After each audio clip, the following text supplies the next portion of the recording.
New revelations today about the Trump transition and possible connections to Russia. Former Obama National Security Advisor Susan Rice spoke to my colleague Andrea Mitchell moments ago in an exclusive interview. Rice is denying reports that she or anyone in the Obama administration used intelligence material for political purposes. It's important for everybody to understand the President of the United States and people in the White House do not have the ability to order such collection. That can only come from the Justice Department through an established process. It never originates in the White House. So not only did it not occur, it didn't occur, and it couldn't have occurred directed by the White House.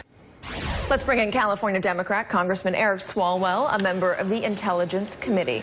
Congressman, thank you for joining us. I want you to respond first to the allegations against Ambassador Rice and her interview with Andrea Mitchell. What do you make of this, of the allegations that she unmasked Trump associates or people in the Trump campaign for political purposes?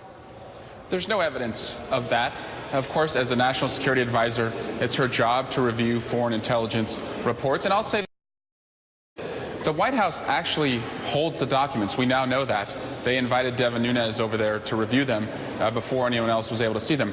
So if they have any evidence that there was wrongdoing, they are the keeper of the documents. And so I suspect that the fact that they are not showing them to us tells us everything that we need to know. One of your colleagues said that this effectively destroys any possibility of a bipartisan investigation in the House.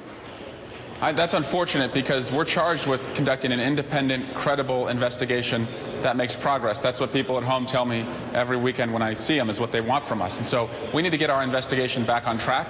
We're still reviewing evidence and meeting with witnesses, and I think we really need to show the American people that we're going to find out what happened, whether U.S. persons were involved, and make assurances to them that we're never going to find ourselves in a mess like this again.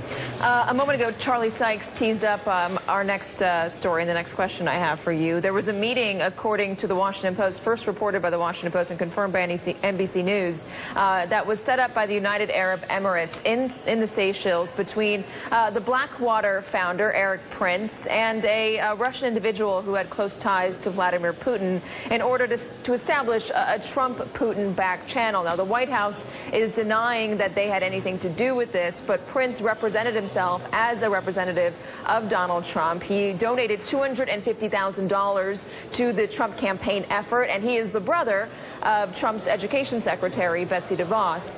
What can you tell us about that meeting?